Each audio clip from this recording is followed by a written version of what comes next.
Minnesota Territory, autumn of 1874.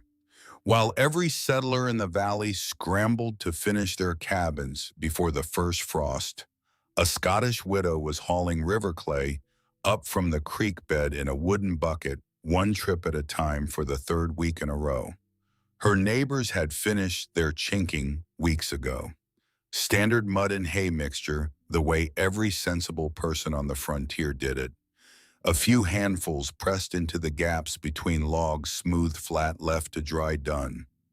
Start to finish, maybe 2 weeks of real effort, maybe 3, if a man was particularly meticulous about the corners. Constance Endicott had been at her walls for going on 5 weeks by then, and she was nowhere close to finished. She would not be finished for another 6, and not a single person in the valley understood what she was doing or why she was doing it. They would understand in January, but January was a long way off, and the explanations it would provide would come at a cost that nobody in the valley, including Constance Endicott, had fully anticipated. She arrived in Minnesota Territory in the spring of 1873 with 3 children, 1 ox, a cast iron pot, and the kind of composure that only comes from surviving things that would have broken most people entirely.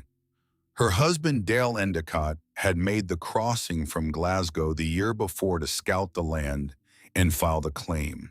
He had been dead of cholera 6 months before she arrived, buried somewhere near St. Paul by people who had known him for 2 weeks. The land agent who handed her the claim papers seemed mildly surprised that she intended to proceed. He had the careful blankness of a man trying to decide whether to say something discouraging and deciding professionally not to. She thanked him politely and asked for directions to the nearest mill. She was reaching for the papers when she saw it, Dale's signature at the bottom of the page. The familiar handwriting slanting slightly, right the same way he had written her name on the envelopes of the letters he sent from St. Paul in the months before he died. She folded the papers faster than she normally folded anything, tucked them into her coat pocket, and when she asked about the mill, her voice was perfectly steady and her expression gave nothing away. The land agent noticed nothing at all. Theron, standing behind his mother, noticed. He was 12 years old and had learned over the past 6 months to read the small signals that other people missed. His mother's hands only moved that fast when she did not want anyone to see them shake. He said nothing. It was the first of many times he would keep silence for her. She was 38 years old, 5 feet and 4 inches of controlled practicality. With reddish-brown hair, she kept knotted back so severely that her children had never once seen it loose. She spoke with a Highland accent that softened her consonants and occasionally confused her neighbors, who sometimes mistook her careful, considered speech for hesitancy.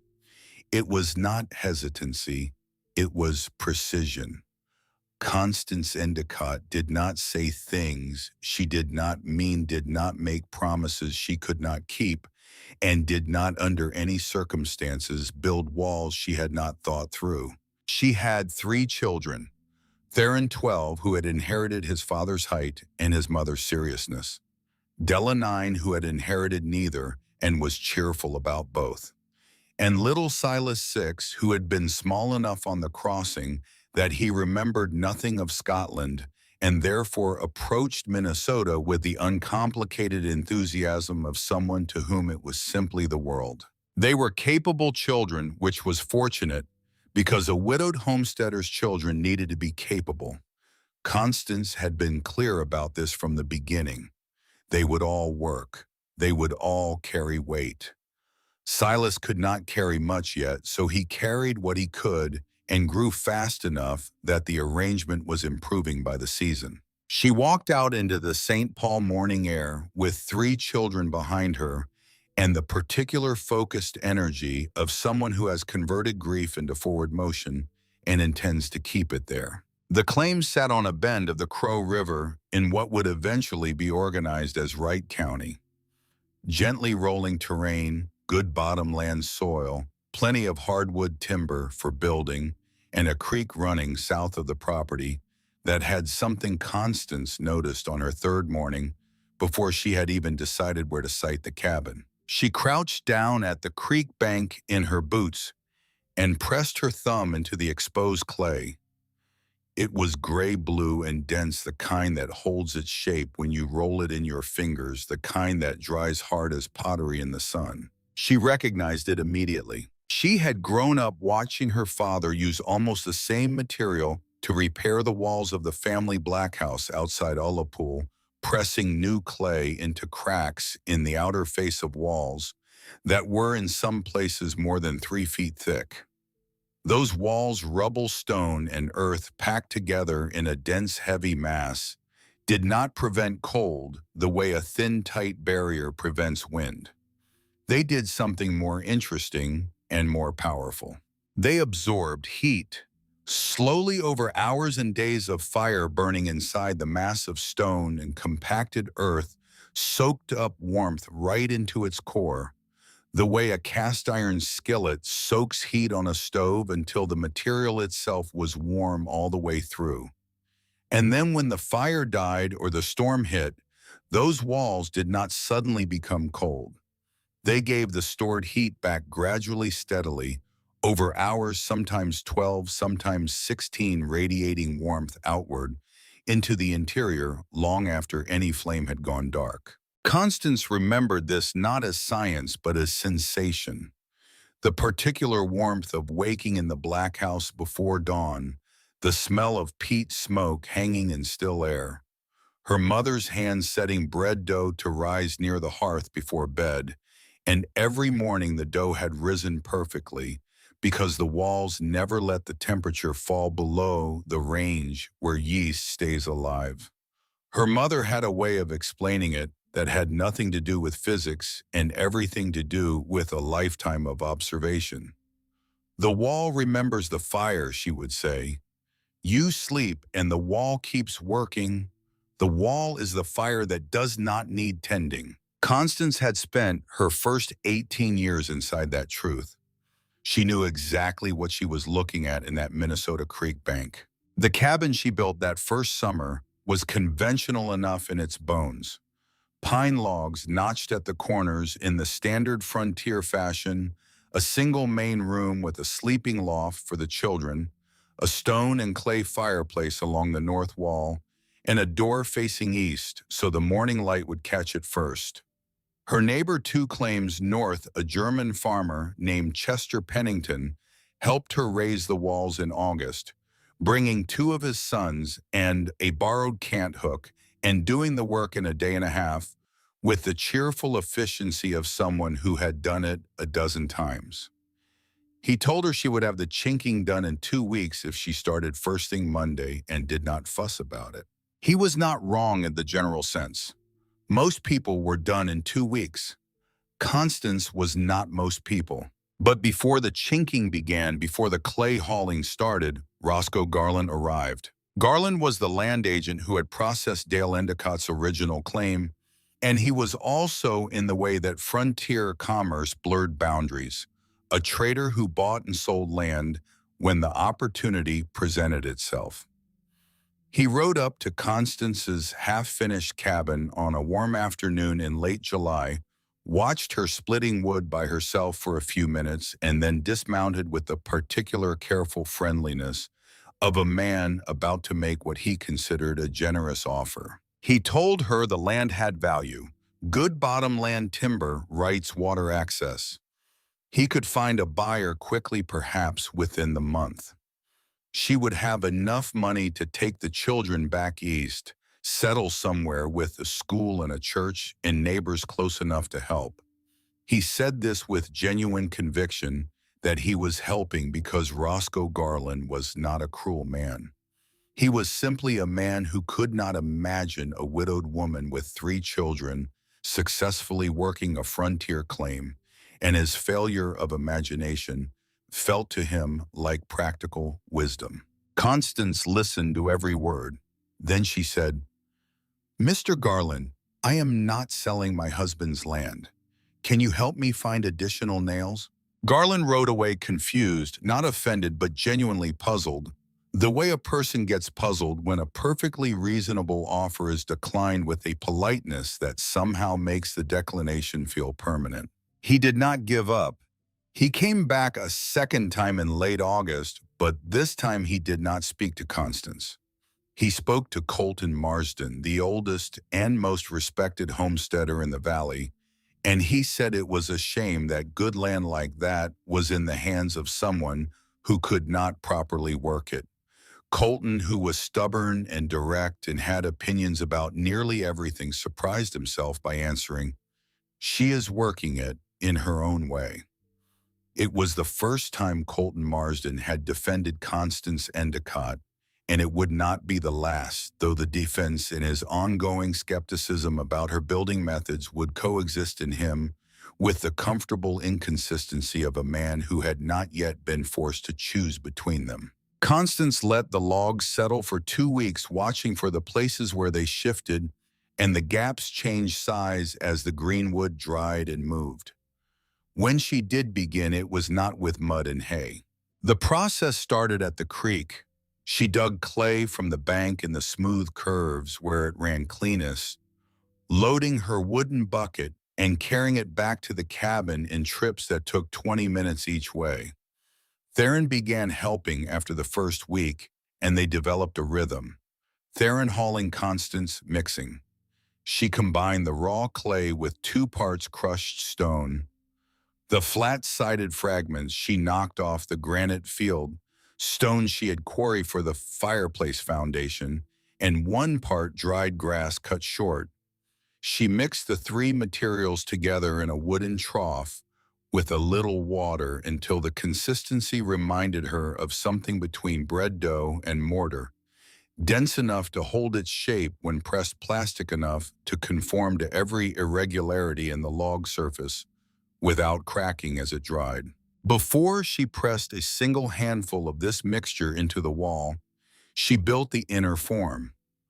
Against the interior face of each log, she nailed rough sawn pine boards on simple ledgers, a second surface set about 8 inches inside the log face, creating a cavity between the board and the exterior wall.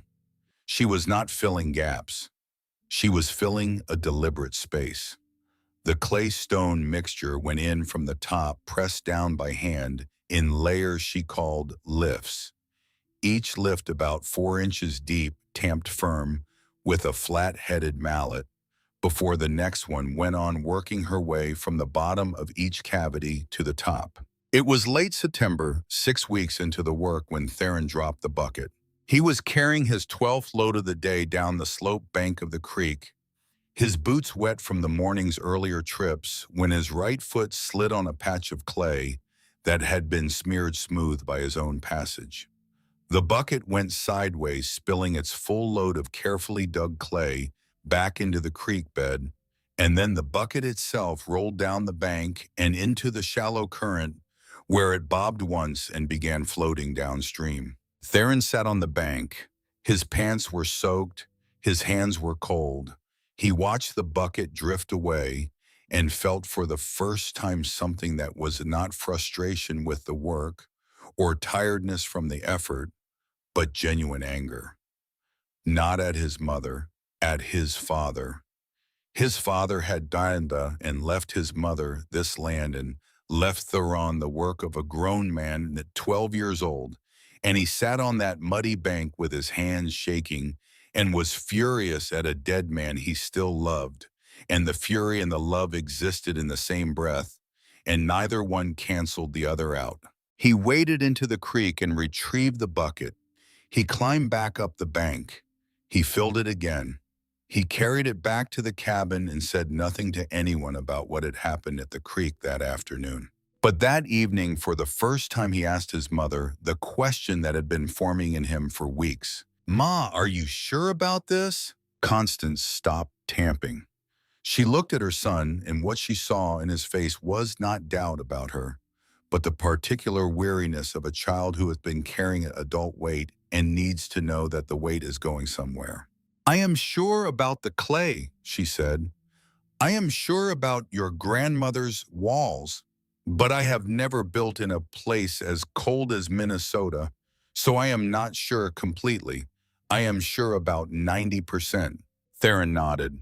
90% from his mother was worth more than certainty from anyone else he had ever met. It took her 11 weeks.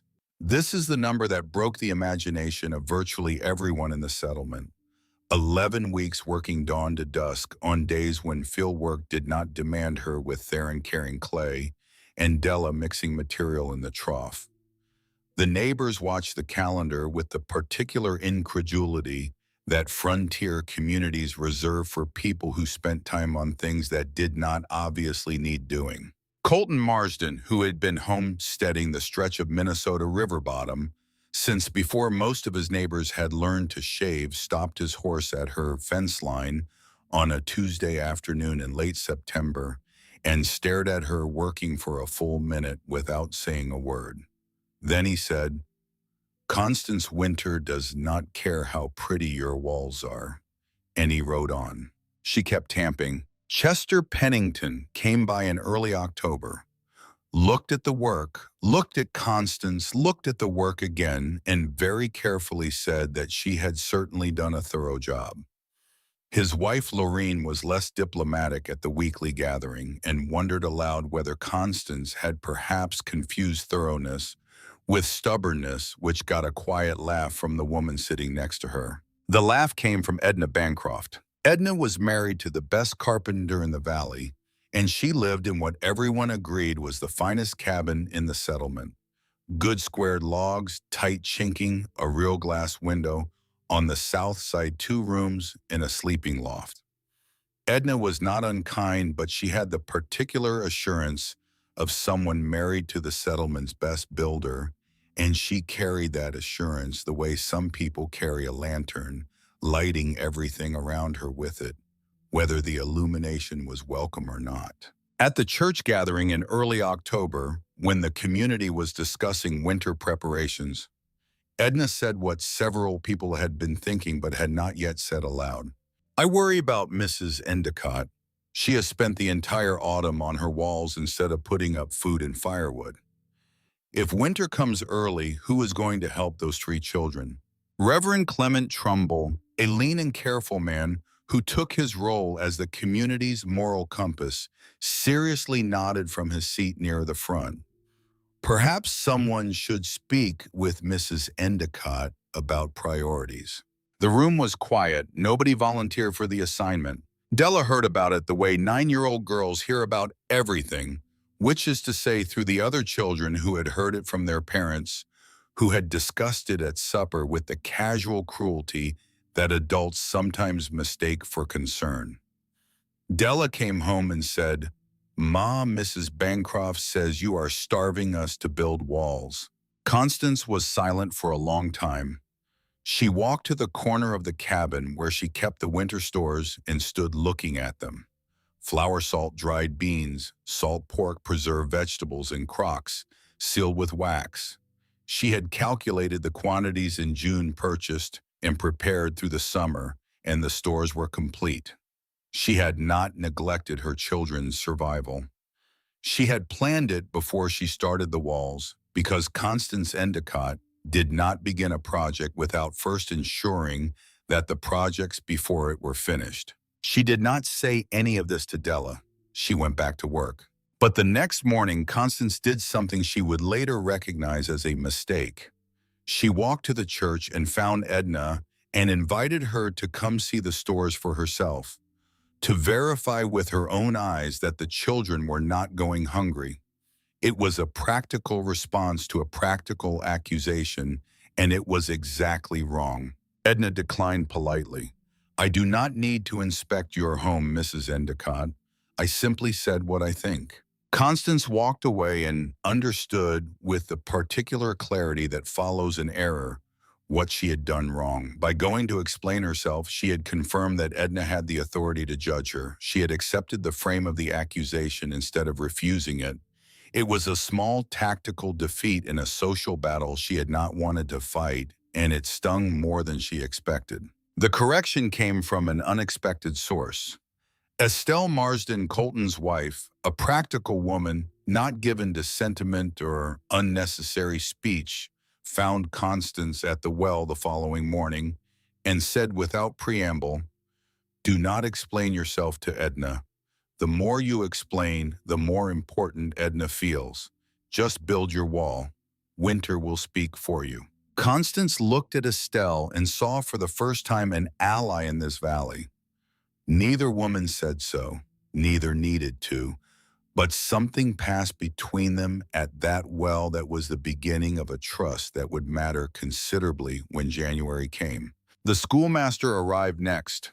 Vernon Pruitt was a young man from Connecticut with a teaching certificate and an enormous quantity of opinions. He stopped at Constance's fence one afternoon and asked whether she had any empirical basis for her construction method. Constance explained the Black House tradition in 3 sentences. Vernon listened carefully and then said that anecdotal historical practice was not a substitute for established engineering principles, which was technically true in the same way that telling a fish that gills are not recognized as a valid respiratory mechanism is technically true, accurate, impressive sounding, and completely beside the point. She thanked him for his perspective and went back to tamping. He rode away with the expression of a man who has delivered important information and remains unclear why it was not more enthusiastically received. But Vernon Pruitt did something after that visit that nobody in the settlement knew about until much later. He wrote a letter to a professor at Yale whom he had studied under asking about the thermal properties of rammed earth walls. The letter would take 6 weeks to travel east and 6 weeks for the reply to travel west. The answer would arrive in the middle of winter, and it would say things that Vernon Pruitt was not expecting to hear. By late October, the walls were finished. 11 weeks.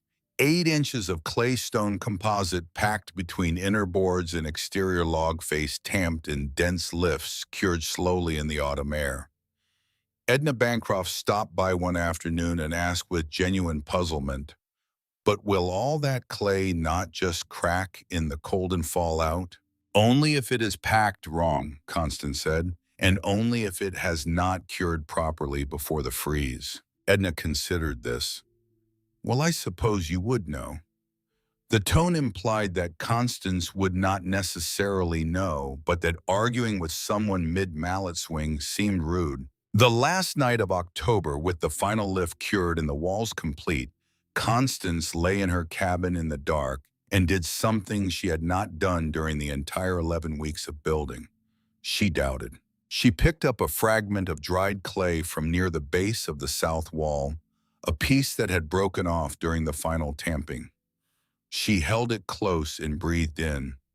The smell was mineral and sharp, different from the clay she remembered in Ullapool, which had been earthier, damper, tinged with peat. Minnesota clay smelled like cold stone and iron. Different soil, different air, different moisture.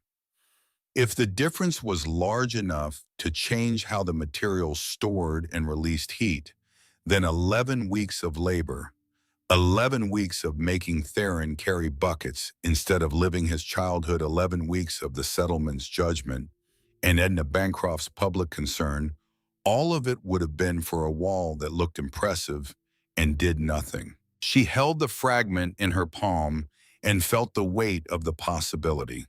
Then she remembered something. Her father had once repaired a section of the Black House wall using clay dug from the northern coast above Ullapool clay that was a different color and different texture than the original material. She had asked him if it would work. He had said, "The principle is not in the color, girl. It is in the weight. Dense material holds heat. That is physics, not geography." She put the fragment down. She was not entirely at ease, but she was enough at ease to sleep. November passed. The fires burned daily steadily, and the walls began their slow, invisible accumulation.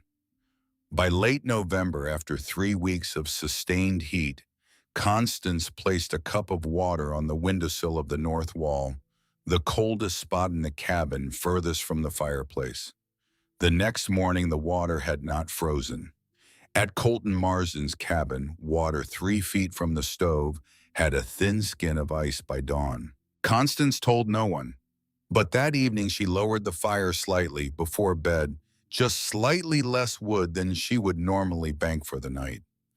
The next morning, the cabin was still warm. She also told no one about this. December came with 4 consecutive days at 30 below zero, and the thin walls in the valley began to reveal the truth about what they could and could not hold.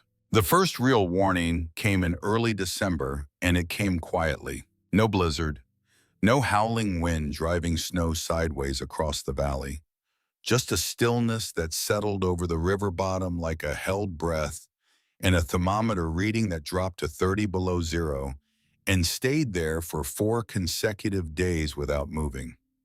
The sky turned a shade of white that had no warmth in it, no movement, no promise of change.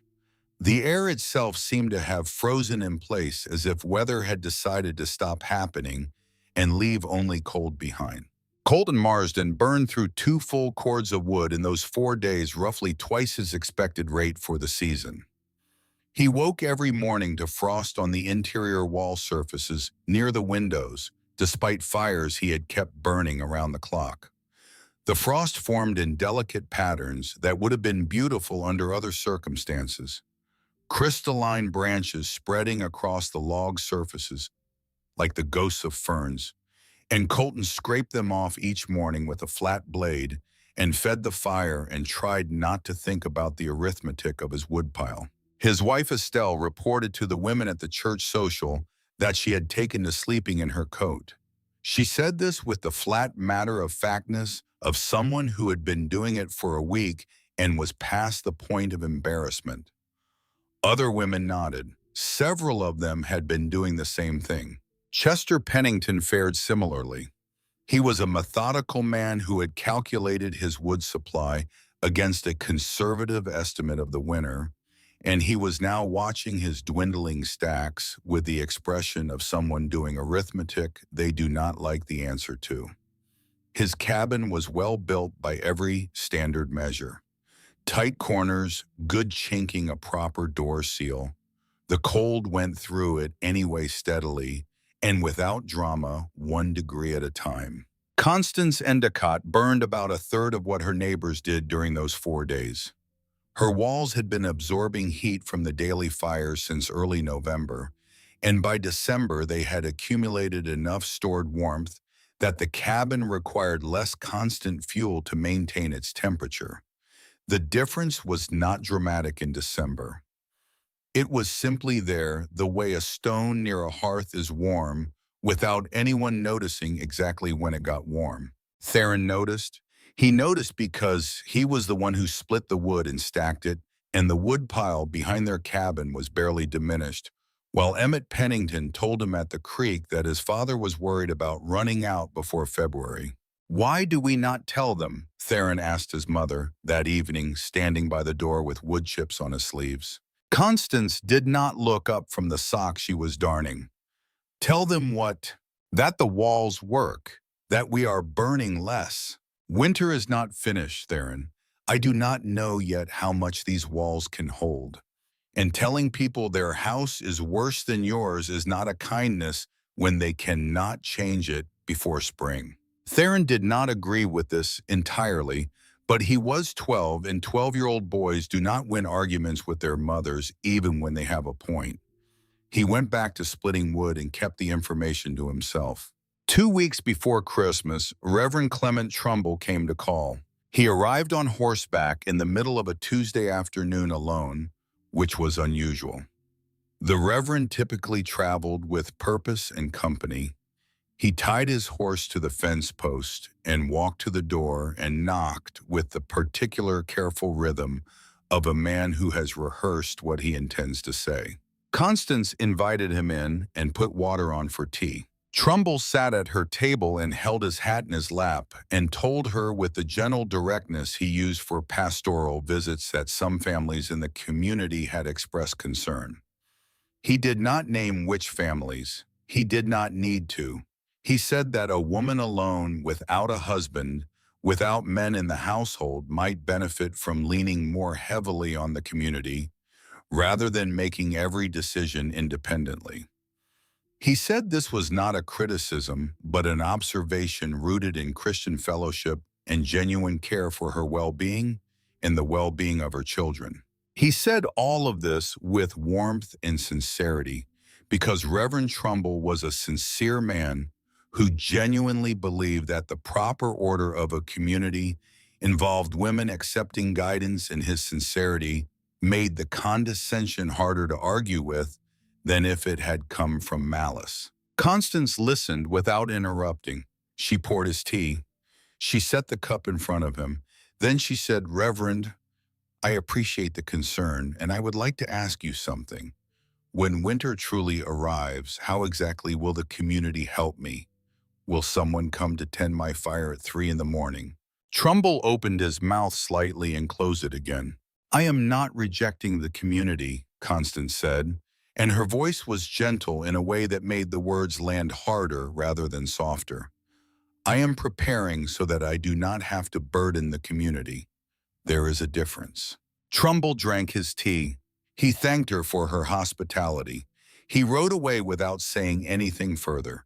He did not report the conversation to anyone at the church, which may have been because he did not know how to describe it, without also describing the moment when he had been asked a practical question and had no practical answer. The last week of December brought a brief warming, temperatures climbing to merely uncomfortable rather than dangerous, and the valley exhaled. Colton Marsden said at the general store that the December snap was the worst of it, that the rest of the winter would be downhill from here. Chester Pennington, more cautious by temperament, said nothing. It was in that same general store on an afternoon 3 days before Christmas that Colton Marsden gave Floyd Ashmore a piece of advice that would haunt both men for the rest of their lives. Floyd Ashmore had come in to ask about buying additional firewood from the traveling merchant who passed through the settlement every few weeks. His cabin, built the previous spring when he and Mabel and their 2 daughters had arrived from Ohio, was sturdy enough structurally, but had the thermal performance of a well-organized pile of coal wood. His youngest, Mavis, 3 years old, had developed a tight, croupy cough in November that had not improved, and Mabel had been sleeping with the child against her chest every night to keep her warm enough for the coughing to ease. Floyd wanted more wood. He was willing to pay the merchant's inflated winter price because his supply was running lower than he was comfortable with, and the sound of his daughter coughing through the night was eroding something in him that arithmetic could not reach. Colton, who had been homesteading Minnesota for 20 years and who had survived winters that would make this one look moderate, shook his head. "The worst is past, Floyd. December was the test and you made it through. Do not waste money on wood you will not need. The child coughs because children cough. It is not the cabin." He said this with the absolute confidence of a man who had been building in Minnesota for 20 years and knew what he knew, and Floyd Ashmore, who had built one cabin and was new to the territory and respected Colton Marsden the way younger men respect older men who seem to have mastered the thing you are still learning, listened. He did not buy the wood. He would think about that decision every night for the next 3 weeks. And Colton Marsden would carry the weight of that advice for considerably longer than that. The same week, Mabel Ashmore stopped by Constance's cabin to borrow a sewing needle. She sat at the table waiting while Constance found the right one, and she noticed something without fully registering it.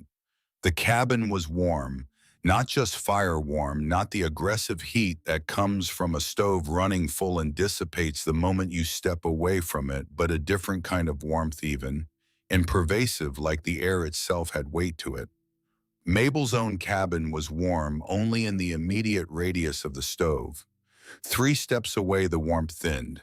5 steps away you could see your breath on the coldest mornings. Here, sitting at Constance's table 6 feet from the fireplace, Mabel felt warm in a way she could not explain and did not think to question. She took the needle. She thanked Constance. She went home. She forgot about it. She would remember it on the night of January 14th, when her daughter's coughing turned into something that sounded less like illness and more like a child trying to breathe through air that was too cold for 3-year-old lungs, and Mabel would sit in the dark holding Mavis against her body and think about Constance Endicott's cabin and the warmth she had felt there and could not name. January 14th, 1875. What arrived was not a storm in the conventional sense.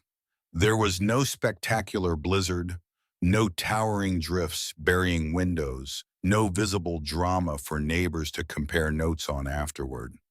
What dropped out of the north on the night of January 14th was simply cold.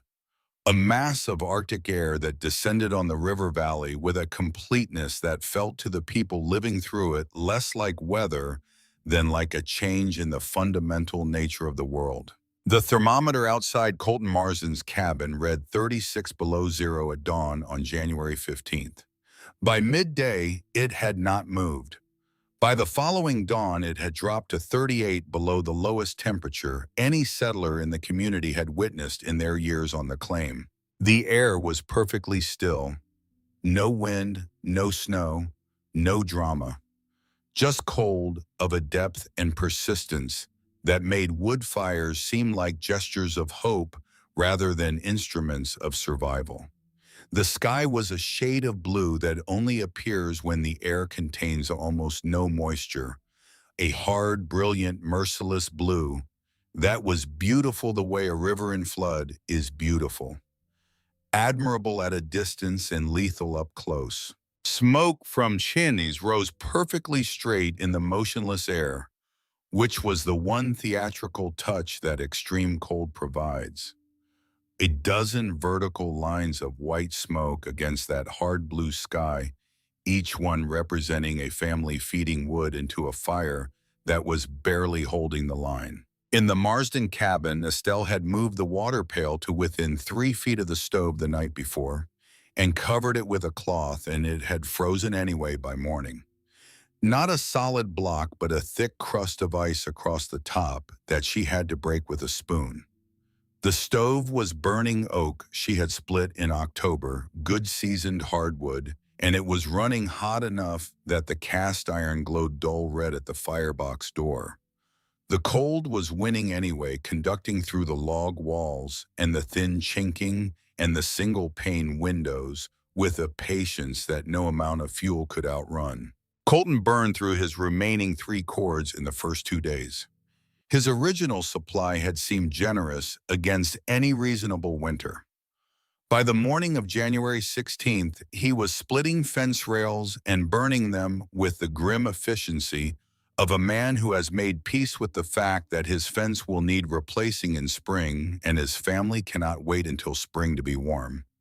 His interior temperature at dawn, taken with the glass thermometer on its nail near the center of the room, read 17 degrees. His fire had been burning all night. The walls were giving back nothing because they had stored nothing to give back. In the Pennington cabin, Chester had gathered his wife and 4 children into the smallest corner of the main room, the section closest to the stove where their combined body heat and the radiant warmth of the burning wood created a pocket of survivable air roughly 8 feet across. Beyond that radius, the cabin was a cold room. Lorene told Chester she could see her breath 3 steps from the stove, and Chester nodded because he could see it too, and neither of them said what they were both thinking, which was that a well-built cabin should not require you to survive inside it the way you survive outside it, huddled in rationing warmth. In the Ashmore cabin, Mavis's cough had worsened through the night into something that frightened Mabel in a way that was not abstract. It was the tight, labored breathing of a small child, inhaling air colder than her lungs were designed to process, and each cough sounded less productive than the last, drier and higher and more strained. Mabel wrapped the girl in every blanket they own and held her against the stove and felt the heat from the iron on her face and the cold from the room on her back, and understood in her body before her mind caught up that the two temperatures were fighting over her daughter and the cold was not losing. Floyd sat by the stove next to them. He was thinking about the woodpile that was not large enough because he had not bought more when he had the chance, because Colton Marsden had told him the worst was past and children cough because children cough. He was thinking that he had trusted another man's experience instead of his own instinct, and the cost of that trust was sitting in his wife's arms with her ribs heaving. Estelle Marsden sent her oldest boy across the snow to the Penningtons with a note that read simply, "How are you holding?" The Pennington boy came back with a note that read, "Not well." Both families had ended up in the smallest corner of their respective cabins, burning everything available, watching their breath in the air 3 feet from their stoves. Constance Endicott's cabin on the night of January 15th held a temperature that would have been unremarkable in autumn and was miraculous in the context of 38 below outside. She had maintained steady fires through November-December and the first 2 weeks of January, and the 8 inches of clay stone composite in her walls had spent that entire time doing what dense material does when heat is applied to it consistently: absorbing, storing, holding. At midnight, she made a decision. She let the fire die to banked coals, not entirely out, but reduced to a low ember bed that would not need tending for hours. She did this partly because she was tired, in the way that a woman raising 3 children alone on a frontier homestead is always tired, a weariness that lives below the surface and surfaces at midnight when the house is quiet. But she also did it because she needed to know. She stood at the base of the loft ladder and looked up at her 3 children sleeping under their wool blankets. Theron on the far side, one arm hanging over the edge. Della curled in the middle. Silas closest to the ladder, his small body a tight ball under the covers. If the walls did not hold, the cabin would be cold by morning. Not fatally cold, she still had wood, and she could relight the fire within minutes, but cold enough to prove that the autumn's work had been wasted, and the settlement had been right, and the clay was just clay, and the memory of her mother's house was just a memory and not a blueprint. She went to bed. She woke at 6 in the morning, 14 hours since the fire had last been properly fed. The first thing she registered was that her breath was not visible. The second thing she registered was the temperature. She kept a glass thermometer on a nail near the center of the south wall, and it read 47 degrees. Outside, the thermometer on the post read 38 below. The difference between those two numbers was 85 degrees. Every one of them built into the walls by her hands. The third thing she noticed was Silas.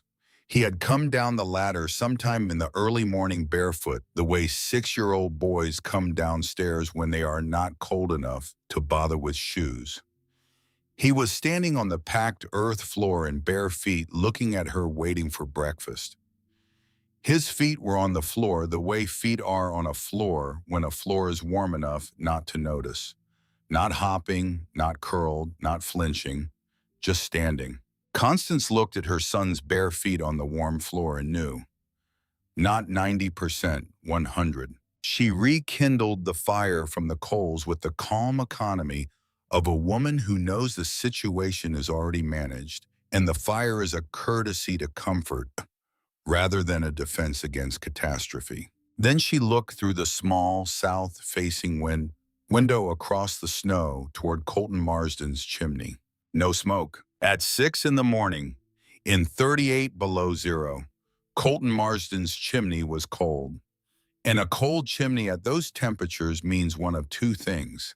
Either the family has left, which they had not, or the family has run out of things to burn. Constance Endicott put a pot of potato and salt beef broth on the fire to heat. She dressed her children warmly and laced her boots.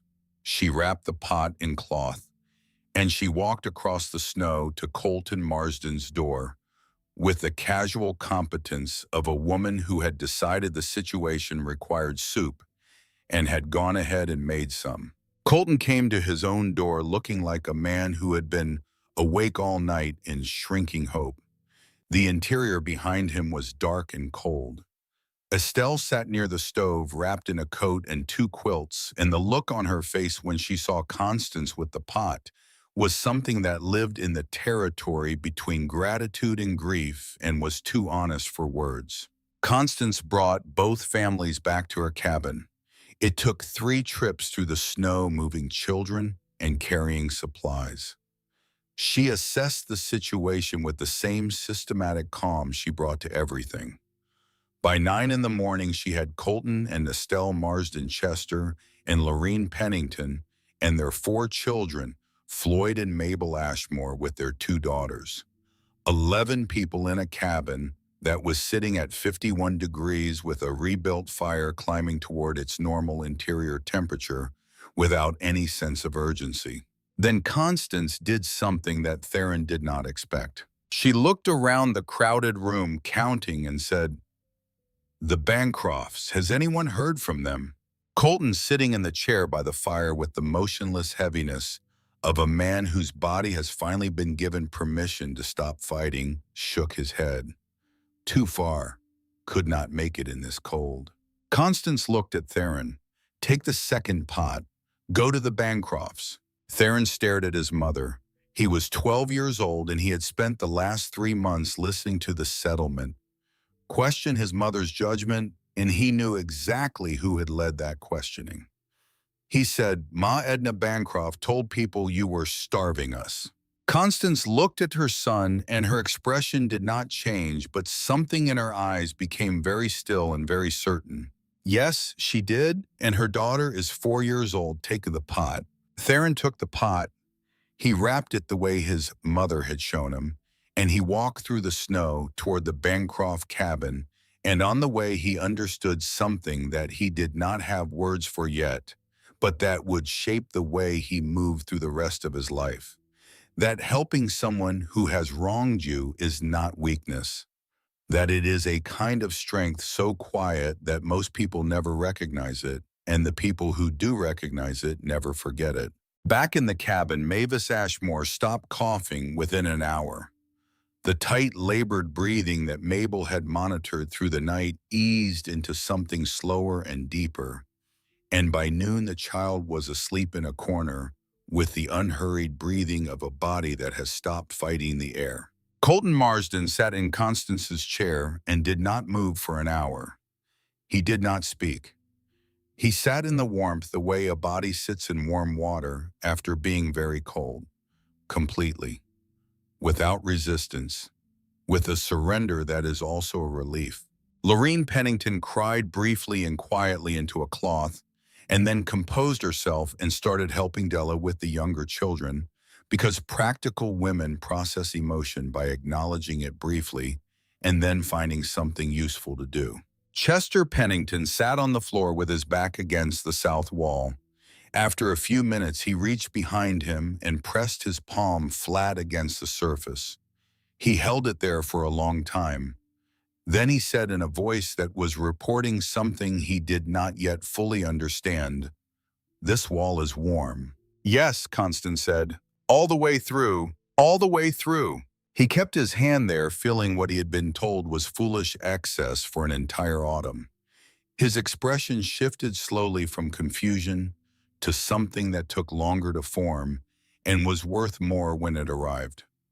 It was genuine respect, the kind that is different from courtesy and cannot be manufactured and does not come quickly to men who have spent their lives trusting their own judgment. Then Colton spoke from the chair, very quietly, not to anyone in particular. "I told Floyd not to buy more wood." The room went still. Mabel Ashmore, holding Mavis in the corner, did not look up. Floyd did not look at Colton. Nobody spoke. The sentence hung in the warm air like something heavy that needed time to find the floor. Colton was not a man who apologized. He did not know the mechanics of apology the way he knew the mechanics of building and farming and surviving. But he had said it out loud in a room full of people, and the saying was the closest thing to accountability he knew how to offer. It cost him something visible. His jaw worked once after he said it the way jaws work, when a man is keeping everything behind his teeth that wants to come out after the one thing he let through. Constance measured soup into cups for 11 people and did not comment on what Colton had said. Some things require silence more than they require response. It was late afternoon when Edna Bancroft appeared at the door. She had not come because of the soup Theron brought. The Bancrofts had managed on their own. Her husband was the best carpenter in the valley, and he had stored enough wood to outlast the cold, though the cabin had been frigid and miserable for 2 days. Edna came because word had traveled the way word always traveled in the settlement that Constance Endicott's cabin was warm enough at 6 in the morning with no fire burning for a child to walk barefoot on the floor. Edna stood in the doorway and looked at 11 people sitting in warmth. She looked at Mavis Ashmore asleep in the corner breathing easily. She looked at the walls. She was quiet for a long time. "I owe you an apology, Mrs. Endicott." Constance, who was washing a pot, dried her hands on a cloth before answering. "You do not owe me anything. You were worried about my children. That is what you should have been doing." "I was worried in the wrong direction."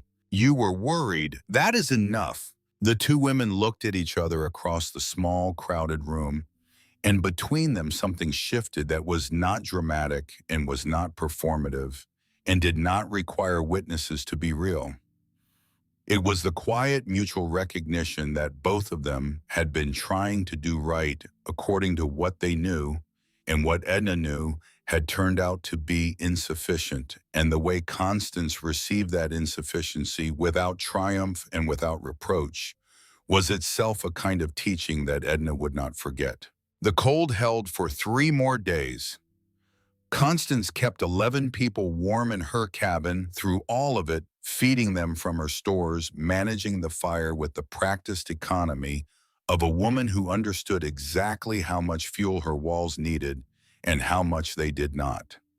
The family slept on the floor on blankets in corners, and nobody complained about the crowding because crowding was warmth, and warmth was the only currency that mattered. Then the cold broke, the way everything breaks eventually if you wait long enough, and the valley returned to the ordinary version of winter, which was difficult but survivable. The families went home on January 19th. They walked back to their own cabins through snow that was already beginning to soften at the edges, carrying their children and their blankets and something else that had no weight, but that every one of them could feel. Something had shifted in the way the community understood the south wall of Constance Endicott's cabin, and unlike the cold, it was not going to thaw.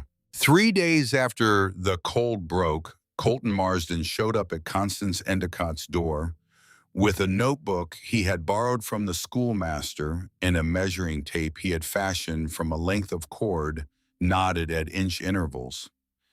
He did not bring his wife. He did not bring his dignity.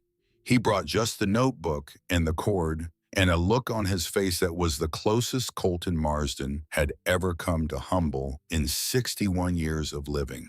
The man standing on her doorstep was not the same man who had stopped his horse at her fence in September and told her that winter did not care how pretty her walls were. That Colton had possessed the settled confidence of a man who has been doing something one way for so long that he has mistaken familiarity for mastery. This Colton had spent 3 days sitting in his own cold cabin after the families returned home, looking at his walls, thinking about what he had felt in Constance's cabin, and arriving at conclusions that rearranged things inside him that had been fixed in place for decades. He was still Colton Marsden, still stubborn, still direct, still constitutionally incapable of unnecessary sentiment, but he had come with a notebook, and the notebook was a form of humility He did not know how to express any other way. "How thick is the fill?" he asked. 8 inches. 8 even. 8 where the logs are straight, a bit more at the curves. She let him measure it himself because she understood that men like Colton Marsden need to verify things with their own hands before the information becomes real to them. He measured. He wrote the number down. "What is the mix?" she told him. "Clay from the creek bank, crushed granite from fieldstone, dried grass cut fine, mixed with just enough water to make it workable. Packed in layers she called lifts, each one tamped firm, and left to cure before the next went on." She described the inner boards, the ledgers, the full 8-inch cavity. She showed him the mallet, the technique of pressing the material against both surfaces simultaneously so it bonded without leaving air pockets. She explained that gaps in a mass wall are wasted space, places where the fill cannot participate in the work the wall is doing. He wrote everything down slowly and carefully with the handwriting of a man who did not write often. She watched him and did not make him feel self-conscious about it. Midway through his notes, Colton stopped. He looked at the wall. He set his pencil down on the table and was quiet for what felt like a long time. Then he said, not quite to Constance, not quite to himself, "I have built 6 cabins. 6." The sentence carried a weight that had nothing to do with the number. It was the sound of a man encountering the boundary of what he knew and standing at the edge of it and looking out at the territory beyond and understanding that the territory was larger than he had imagined. Constance said nothing. She understood that the sentence did not require a response. It required space. After a moment, he picked up his pencil and wrote something else and continued asking questions. And the quality of his attention had changed in a way that was subtle but unmistakable. He was no longer listening to evaluate. He was listening to learn. Then he asked the question that Constance had felt building in him since he sat down. "Mrs. Endicott, I told Floyd Ashmore not to buy more firewood. His daughter nearly died in that cold. What do you think about that?" Constance was quiet for longer than Colton was comfortable with, which was her way of giving the question the seriousness it deserved. "I think you gave the best advice you knew how to give," she said. "And I think what you knew has changed since then. That is why you are here with that notebook." Colton nodded once, a short downward movement of his chin that contained more than most men put into paragraphs. He wrote something else slowly, and his handwriting for the rest of the page was smaller and more careful than it had been at the top, as if each word now carried weight it had not carried before. Chester Pennington arrived 2 days after Colton, also with a notebook, and he brought a more technical set of questions that reflected his background in German agricultural building, where similar principles had been applied to root cellars and granary walls for generations. He wanted to know about the drying time between lifts, how Constance had known when the clay was cured and ready for the next layer. She told him that green clay shrinks as it dries, and that if you pack a new lift on top of material that has not fully cured, the shrinkage of the lower layer pulls the upper layer apart and creates hairline cracks that are invisible at first, but give moisture a pathway inward, and more importantly, create breaks in the continuous mass of the wall that reduce its ability to store and transfer heat evenly. She had learned this from her father, who had once repaired a section of the old house wall that had been packed too quickly in one summer, and developed exactly that pattern of fracturing. "About 10 days in autumn air," she told him, describing the weight between lifts. "And you must cover the fresh sections with cloth or bark when the afternoon sun is direct. If the surface hardens too quickly while the center is still wet, the shell traps moisture inside and the material never cures properly through its full depth." Chester understood this immediately in the language of materials he had worked with before, and he made careful notes about the timing and the covering technique. His son Emmett had come along, the 14-year-old who had been at the creek bank the previous summer, the boy who used to call out to Theron about the fish biting while Theron carried clay. Emmett had the particular intense focus of a young person encountering information that matches something already forming in his mind, and he listened to every word Constance said with an attention that was different from his father's.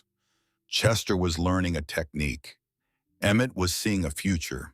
"Can you do this to a cabin that is already built and occupied?" Emmett asked. The question surprised Constance, not because it was wrong, but because it was exactly the right practical question, and she had been waiting for someone to arrive at it. "Yes," she said. "It is harder to do in winter because the clay will not cure properly in cold air. But in spring, March, or April, you can add the inner boards, mix the fill, and pack it and seal it to cure through summer before the next cold comes." Emmett wrote this down on a separate page from his father's notes, folded it, and put it in his jacket pocket. Constance noticed but said nothing about it. Theron noticed too. He watched Emmett, the same boy from the creek bank, the boy who had been fishing, while Theron hauled clay, now recording his mother's method with the focus of someone who has recognized something valuable and does not intend to let it pass. The two boys looked at each other across the room. "I will help you haul this summer," Emmett said. "This summer you will be hauling for your own house," Theron answered. They almost smiled. It was the kind of almost smile that happens between two people who have arrived at an understanding that does not require explanation. Mabel Ashmore came alone on a day in late January when the cold had retreated to something merely difficult. She sat at Constance's table with a cup of dried mint tea and was quiet for a while before she said what she had come to say. "Mavis has not coughed once since we left here. Not once. The whole way home I kept expecting it to start again, and it did not." Constance nodded. "She had been coughing since November. I thought it was the season. I thought Floyd had built the walls well, and that was enough." She looked at her hands on the table. "He did build them well, for what they are." Constance poured more tea without comment. "He wants to know if you will teach him. In the spring, he is already planning to haul clay from the creek before the ground freezes again next autumn, store it in the barn under canvas so the material is ready. Tell him to haul twice as much as he thinks he needs," Constance said. "You always need more than you think." There was a pause that held the particular stillness of something important approaching. "I came to say thank you," Mabel said. "You do not need to. It was soup." Mabel laughed. It was a startled, slightly tearful laugh that surprised both of them. "It was not the soup, Constance." "I know," Constance said, "but it is the kind of thing worth saying." Before she left, Mabel stopped at the door and turned back with a question that Constance had not anticipated. "Constance, when you let the fire go out that night, were you afraid or did you know it would hold?" Constance thought about this for longer than Mabel expected. She was not searching for the right answer. She was deciding how honest to be. "I knew the walls would hold heat, but I did not know for how long. I was ready to relight the fire if I needed to." "But you did not need to." "But I did not know that beforehand, and that was the hard part." It was the only time Constance admitted to anyone outside her family that she had not been entirely certain. Mabel carried that answer with her for the rest of her life, not because it was heroic, but because it was true. And true things spoken quietly in kitchens after difficult winters have a way of lasting longer than speeches made from platforms. Spring arrived slowly, the way spring does in Minnesota, with false starts and setbacks, and mornings that felt like winter had changed its mind. The snow retreated from the south-facing slopes, first revealing earth that was dark and saturated and eager for warmth, and the settlement turned its attention from survival to recovery with the particular energy of people who have come through something together and are not yet sure what it has changed. What it had changed was not immediately visible in the way that a new building or a cleared field is visible. It lived in the quality of attention people brought to Constance Endicott's cabin when they passed it, in the way men who had spent months referring to her wall project as the Scotswoman's folly or Constance's hobby now slowed their horses at her fence and looked at the south wall with an expression that was closer to study than to amusement. The mockery did not become praise. It was more that the specific energy of the mockery dissolved, replaced by a quieter form of curiosity that had a different texture. The difference between asking something because you want to win the argument and asking something because you genuinely want to know is recognizable to everyone in the conversation, and the questions that came to Constance's door in the spring of 1875 had a quality of genuine wanting that had not been there before. Floyd Ashmore hauled clay from the creek on 7 separate trips that spring and early summer, storing it in his barn under canvas. He borrowed Constance's inner board technique and drew his own diagram of it, which he brought to Constance for her corrections. She corrected 3 details and told him the rest was exactly right. He spent August and September packing his walls, working evenings after field work, with Mabel mixing the composite in the trough. Their children helped carry. It took him 10 weeks, slightly faster than Constance's 11, because he had instructions rather than inherited memory to work from, and instructions, while less beautiful than memory, are more efficient. Chester Pennington committed to a full repacking of his north and west walls, the 2 that faced the prevailing winter wind. He used a slightly modified mix that substituted a portion of the crushed granite for broken river cobble, which he had in greater supply, and the modification worked well enough that Constance noted it for future reference. Good ideas, she knew, do not require a single author. Then the Bancrofts came. Edna did not come herself. She did not need to. Her husband, the best carpenter in the valley, came with the particular bearing of a craftsman approaching a technique he has not encountered before. He was not humble in the false way that some men perform humility when they want something. He was focused. He examined the walls with the trained eye of a man who has spent his life working wood and stone, and he asked questions about the bonding between clay and inner board, and about the structural load the packed cavity placed on the ledger system. They were good questions, the questions of a professional, and Constance answered them with the respect that professional questions deserve. Then he proposed something that Constance had not considered. Oak boards instead of pine for the inner face, he said. Harder wood, better bond with the clay. Less likely to split under the weight as the fill settles over time. Constance looked at the section of wall he was pointing to. She thought about it. Pine had been what she used because bun was what she had, and pone was what her family's house in Scotland had used for their inner surfaces when they used wood at all. But the carpenter's logic was sound. Oak was denser, more resistant to the slow pressure of 8 inches of packed material bearing against it across years of thermal expansion and contraction. It was an improvement. Worth trying, she said. It was a small moment, but it was the moment when the technique stopped belonging to Constance Endicott alone and began belonging to the community. The carpenter took the principle and applied his own expertise to it, and the combination was stronger than either contribution by itself. Edna stood beside her husband during the visit. She said nothing, but she was present, and after everything that had happened between the 2 women, her presence was its own complete statement. The following Sunday, Reverend Clement Trumbull delivered a sermon that the community would remember for years afterward, not for the reason he might have expected. He preached from Proverbs 14, verse 1. The wise woman builds her house. He did not mention Constance Endicott by name. He did not need to. Every person in the small wooden church knew exactly who he was talking about, and the knowledge moved through the room like warmth through a dense wall, slowly and completely, and without needing to be announced.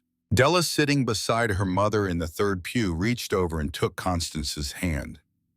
She was 9 years old, and she did not have the word for what she felt, but she recognized it with her whole body, the particular swelling sensation of pride for someone you love when other people finally see what you have always seen. Constance did not react in any way that was visible to the rest of the congregation, but she closed her hand around her daughters and held it, and she did not let go for the rest of the service. After church, Chester Pennington found Constance outside and told her something he had learned through correspondence. He had written to a German builder in New Ulm, a man who had worked in traditional construction for decades, asking about the clay stone packing method. The builder had confirmed that the technique was recognized in German building tradition. It had a name, Lehmwand, and it had been practiced in Central Europe for at least 300 years. Chester reported this with the particular satisfaction of a man who has found documentary evidence for something he has already decided to believe, and the settlement received the information with mouths and murmurs of interest that carefully avoided the obvious question that nobody wanted to say out loud. If the technique had been working in Germany for 300 years, why had everyone waited for a Scottish widow to bring it to Minnesota? Reverend Trumbull, standing at the edge of the group, caught Constance's eye across the churchyard. He gave a small nod, barely perceptible, the kind of gesture that means something only to the two people involved. It was the closest thing to an apology that a minister in Minnesota in 1875 could offer in front of his congregation, and Constance understood it precisely for what it was. Colton Marsden spent that summer building a root cellar using a variant of the method. Thick clay stone walls, dense and uniform, designed to keep the interior temperature stable through both the cold of winter and the heat of summer. He did not repack his cabin walls that year because he ran out of time before autumn, but the root cellar gave him something that the January crisis, for all its drama, had not entirely provided. The cellar worked in ordinary conditions, moderate temperatures outside, moderate temperatures inside the walls, absorbing summer heat during the day and releasing it at night, maintaining a steady, cool environment that kept his stored vegetables and preserves at a consistent temperature without any additional effort. The blizzard had been spectacular. The root cellar was reliable, and reliability for a man like Colton Marsden was ultimately more convincing than spectacle. He did not say any of this to Constance directly. He said it to Chester, who told Lorene, who mentioned it to Mabel Ashmore, who eventually told Constance. This was roughly how information traveled in the settlement, moving through the community along lines of trust and marriage and proximity, and Constance did not mind the indirection. The acknowledgement reached her. That was enough. The second winter, 1875 into 1876, was not as severe as the first. The cold snaps that came were serious but brief, and the families who had rebuilt their walls found the difference appreciable but not dramatic. They burned less wood, maintained more. Even temperatures woke to warmer mornings. In a moderate winter, the margin between a standard cabin and a mass wall cabin was one of comfort rather than survival. And comfort, while valuable, does not generate the kind of stories that people tell at church gatherings for years afterward. But the Ashmore family noticed something that was worth more to them than any story. Mavis Ashmore did not cough once from November through March. Not once. The child who had spent the previous winter with a persistent croup that had terrified her. Mother slept through every cold night in a cabin whose walls held enough warmth to keep the air. She breathed within the range her lungs could handle. Mabel wrote about this in a letter to her mother in Ohio, describing the consistent warmth and the absence of the cold drafts that had characterized their first winter, and attributing her daughter's health to the repacked walls in language that made it sound like something between a home improvement and a miracle. The letter reached the Ohio newspaper through Mabel's mother's habit of sharing correspondence she found interesting, and a brief paragraph appeared in print in the spring of 1876, describing the Scottish widow's clay wall construction as a notable frontier innovation with practical implications for settlers building in cold climates. Constance did not see the newspaper clipping until months later when a cousin of Chester Pennington's, who was considering a Minnesota homestead, sent it north with a letter asking whether anyone in the settlement knew how to find this woman's claim.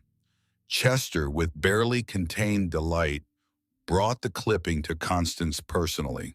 She read it standing at her door. She folded it and handed it back. "Did they spell your name right?" Chester asked. "They did not use my name. They called me a settler woman." "They said innovative," Chester offered. "My grandmother would find that funny," Constance said. "She built the same walls, and her grandmother before her." She paused for a moment, and something in her expression shifted by a degree so small that only someone watching closely would have caught it. Chester was watching closely. "But she would be glad the clay here is good," Constance said, and her voice was slightly quieter than it had been. Chester understood that the sentence was not about clay.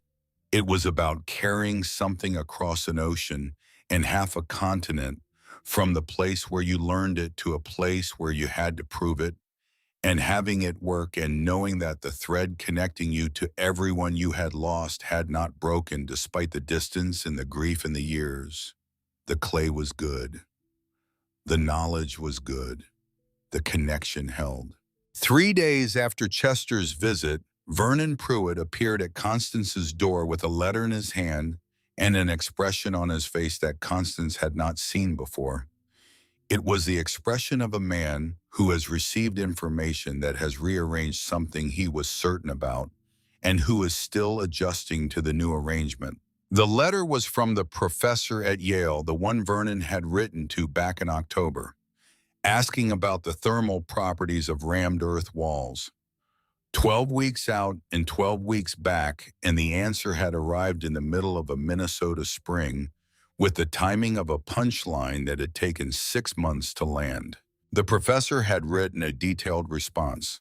The thermal mass principle was well established in building physics.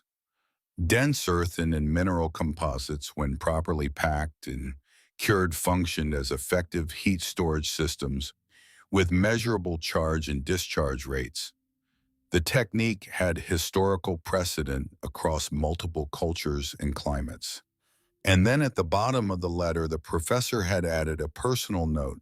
"If the frontier woman you describe has actually achieved a continuous 8-inch cavity of claystone composite, with proper curing between lifts, she has built a wall that would outperform what most trained engineers would design for that climate. I would very much like to correspond with her if she is willing." Vernon handed the letter to Constance. She read it standing in her doorway, the spring wind moving the loose strands of hair that had escaped her bun, her face giving away nothing that she did not choose to give away. She handed it back. "Thank you, Mr. Pruitt. I would tell my father about this if he were still alive." Vernon Pruitt, for the first time since Constance had known him, had nothing to say. He stood on her step for a moment with his mouth slightly open and his opinions for once completely silent. Then he nodded and walked away with the careful steps of a man who has just learned that empirical basis sometimes wears a wool coat and rubber boots, and that the absence of formal vocabulary does not indicate the absence of formal understanding. By 1887, of the 12 claims in Constance's immediate settlement used some variation of the clay-stone packing method. Some used more stone and less clay. Some used wood chips in the mix when grass was scarce. Some managed only 5 or 6 inches of depth, where 8 would have been better. None of them matched the thoroughness of Constance's original work, because Constance had invested 11 weeks in something that most people gave 6 or 7, and the gap in commitment produced a corresponding gap in performance. But the principle held across every variation. Every family that repacked its walls arrived at the same conclusion. Less wood, warmer nights, no crisis when extreme cold arrived without warning. The architecture of their homes had shifted from resisting cold to retaining warmth, and the difference, while subtle in language, was enormous in practice. Theron Endicott, 14 years old in the summer of 1876, helped Floyd Ashmore pack the north wall of the Ashmore cabin. He mixed the composite and tamped the lifts and checked the curing between layers. And when Floyd asked him how to tell when the clay was ready for the next lift, Theron answered in 3 precise sentences that conveyed everything his mother had taught him, but in his own words from his own experience, earned through his own hours at the creek bed with a wooden bucket and aching arms. Constance heard him from across the yard. She was splitting kindling near the woodpile, and she stopped and listened to her son teaching a grown man how to build a wall, and she did not interrupt and she did not correct him because there was nothing to correct. He had learned it by doing it, which is the only way that certain kinds of knowledge can be transmitted, and he was passing it forward the same way, hand to hand, voice to voice, the way her father had passed it to her and his mother had passed it to him, back and back through generations of people who had built for cold climates and learned what actually works. She smiled. It was the first time in this story that the smile was visible enough to record a small expression on a face that did not give much away, but unmistakable to anyone who knew where to look. Theron did not see it. He was busy explaining to Floyd the importance of covering fresh sections when the afternoon sun was direct. But Della saw it from the doorway where she was watching, and she stored it in the place where 9-year-old girls keep the things about their mothers that they do not yet understand but will carry with them for the rest of their lives. Outside, the May wind came in off the river carrying the smell of warming earth and new growth and the faint mineral scent of the creek bed, where the clay still waited in the bank curves, patient and dense and available to anyone who understood what it was for. The clay stone walls of Constance Endicott's cabin stood in the afternoon light, darkened by the seasons they had absorbed, solid and patient in a way that only heavy things can be patient. They held their warmth the way they had always held it, quietly, completely, and longer than anyone who had not pressed their hand against that surface on the coldest night of the decade could possibly have believed. Constance Endicott had built those walls not because she was defying convention or proving a point or seeking vindication from people who had told her she was being foolish. She built them because she knew what walls were for, and she had 11 weeks of labor and a creek full of excellent clay, and the unshakable conviction that knowing what you are doing is in the end the only tool that matters. The neighbors who had shaken their heads came back in spring with measuring tapes and notebooks. She answered every question they had. She measured nothing she had not already measured. She was simply building the way her family had always built, dense and patient and warm, and the Minnesota winter had been kind enough to prove her right in the most definitive way available. It was a good wall, and it held.